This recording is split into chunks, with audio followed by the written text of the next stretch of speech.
welcome to the comic strip. I am here this week with obviously some comics to talk about. First up, this week I did get the chance to go see Welcome to Night Vale live. It was awesome. My fiance actually got called up by the one and only Cecil Gershwin Palmer. It was a lot of fun. We were front row and it was a blast. If you guys aren't familiar with Welcome to Night Vale, it is about the most fun, weird podcast that you will find with a your everyday radio announcer, Cecil, who's talking about the goings-on in his town. The normal stuff, like the glow cloud, and, the underground army that lives under the bowling alley, and the old woman who secretly lives in your home. Sorry, the faceless old woman who secretly lives in your home. Normal town stuff. Anyway, this show's a lot of fun. You get guest stars like Doc Hammer and Will Wheaton pop up on the podcast. And on the tour, it was fantastic. They have a whole live group of people, and they do a little bit of audience participation, and it's just a ton of fun, and it's a great podcast. So if you guys haven't tuned in, definitely check it out. It's free. It's awesome. There's a couple hundred and something episodes to check out, so plenty to entertain you for a while. And they have a book coming out later this year, which is awesome. Also out this week in the world of comics. There's pretty big stuff happening. Firstly, I'd like to take a moment to talk about Batman. I mean, you guys may have heard Batman Endgame.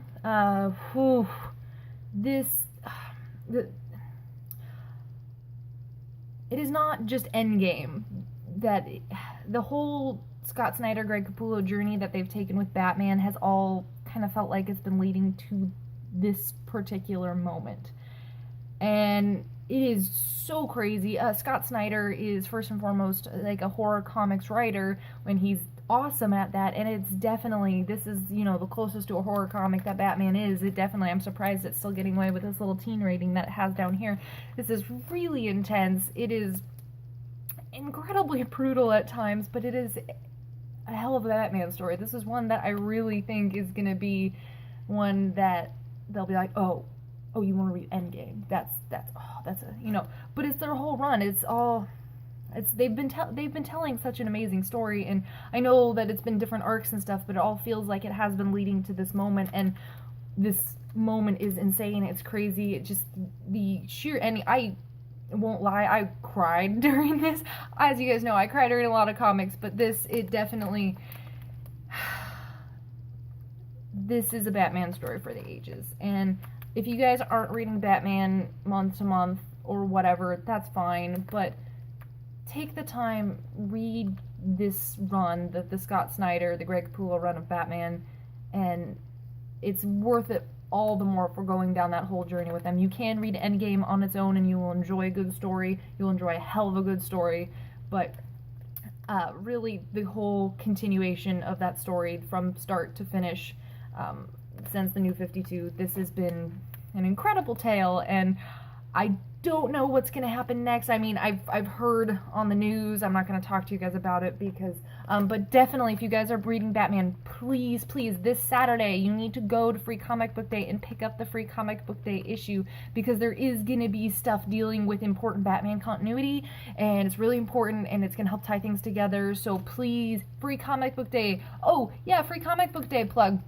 Go to your local comic book store this Saturday. Go early, because there are free comics. There's going to be a select number of comics previously published specifically for this day, but don't just assume your retailer's going to have them the whole day. I worked at a shop for years, and I guarantee you, no matter how many that shop orders, they will run out.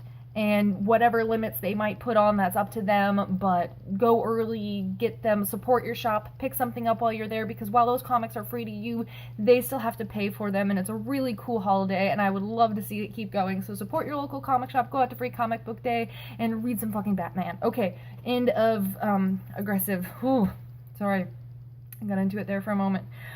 Also out this week, another one of my other favorite superhero is Invincible, and I'm really loving this new direction. It says it's been the best superhero comic in the universe, and now it's just the best comic in the universe, because it is definitely taking a different arc here, going down a different path, and I'm really, really digging this new direction with this book, and it says, when Mark and Eve met in issue 2, did you really think they'd end up here? Crazy, right? And yeah, they're in space now. They've left Earth.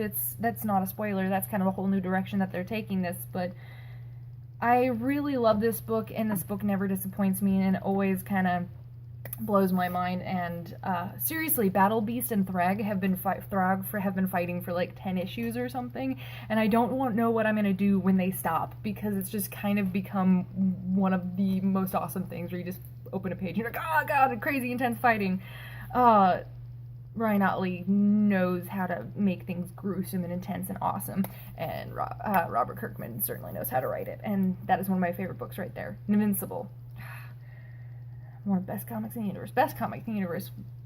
Best superhero comic in the universe. And then we have a series. I'm really sad. It's almost over. Alex and Ada here by Jonathan Luna and Sarah Vaughn, and there's only one more issue after this. I think originally this was supposed to be like an 8-issue mini. They expanded it to have the 15. And from Luna Brothers stories in the past, they don't always end happy and cheery.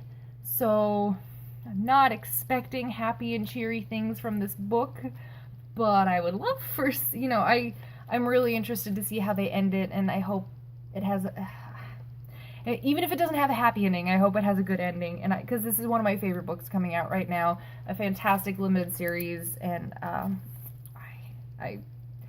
Luna Brothers don't do stuff very often.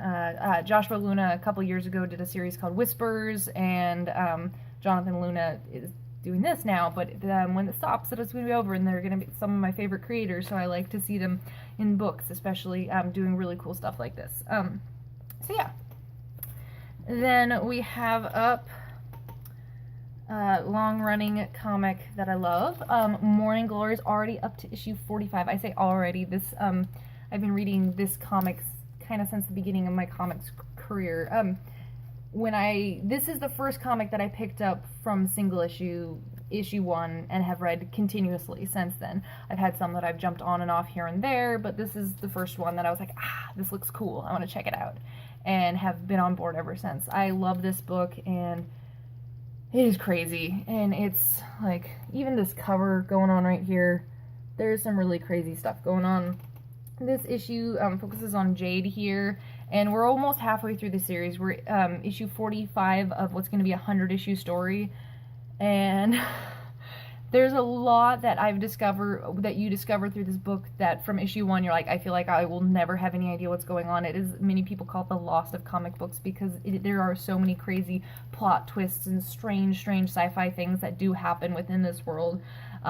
And every time you learn something, more mysteries pop up, and it's really cool seeing it develop, and I really need to go back and reread these, although I'm letting friends borrow hardcovers of them right now, so I can't do that. But this is a hell of a good series. Crazy trippy, but really, really awesome. Then we have issue 8 up of Outcast, and as this series is progressing, we're 8 issues deep, and the idea is, they're facing exorcisms, they're facing people who are possessed by demons, and this guy in particular has a power to, the demons sense him and they fear him, or it's not really quite clear, but he seems to have some power to drive them out, and they fear him and hate him and for that. But it seems like in this town that there's a lot of demon possession going on, so I'm interested to see if there's anything in particular that it's all stemmed from, or if it's particularly this town, or if it's just widespread throughout everything. I'm interested to see where this goes, but and then the Reverend is having a little emotional struggle as well, but good stuff. Then we have up a new series by Curtis Weeb. This is a series, and Johnny Christmas. This is a series called Pisces, out from Image. So this series focuses on Dylan, who is a new father who seems to have a really troubled past, and as you see from this cover here, it seems to be kind of taking place in space. The first issue kind of flashes back from his time in Vietnam, the present, and what seems to either be some sort of a trippy space hallucination, flashback, flash forward. It's not really quite clear, but it does seem like this is going to be a really interesting series, and that not all is as it seems. So I really dig these guys. I've just seen Johnny Christmas. I haven't read his books, unfortunately, because I'm a jerk. But Curtis Weeb, I like both of their work, so I'm really on board to see what they do with this, because it seems awesome. And another great newer series, Bitch Planet. This book is fantastic. I love this book. So our team here is setting up for Megaton, which is a giant sports competition, kind of, primarily with male-only teams, but the prisoners, the non-compliants, are setting up their own team with possibly other purposes in mind. Who knows? I'm really, really digging this book, and it seems like there's a lot more going on under the surface of this world, and I think that's kind of a big point of the book, which is really cool. So I did have a few other comics that I did pick up this week that I haven't gotten a chance to read yet. Rumble, which is a fantastic book that I'm really digging. We have issue 2 of Hellbreak, so we'll see how that goes. And then number, I think 5, yeah, of They're Not Like Us. So I haven't read those yet, but I am on it. And also I wanted to just quickly plug a graphic novel out this week that I love, and I know it doesn't seem to get enough attention, and that is this book Sunstone here by Stapen Sij, or Staven Sejic, or I don't know.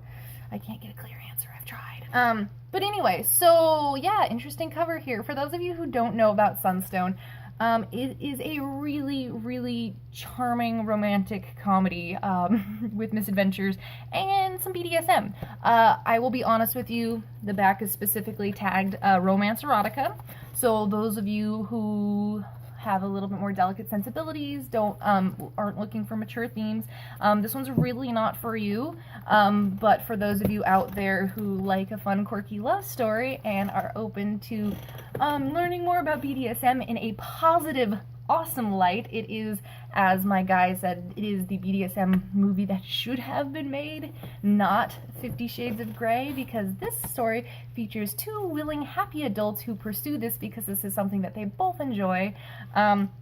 So not something I am personally familiar with, but it is a fantastic story. I really like it. I've been reading it. You can read it online for free on DeviantArt. He has his page on there.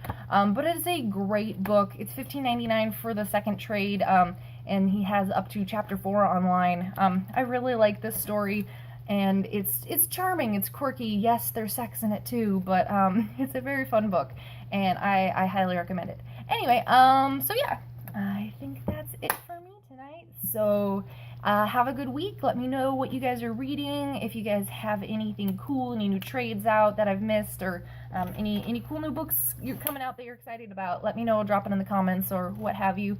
And yeah, I'm gonna stop talking now. Have a good week.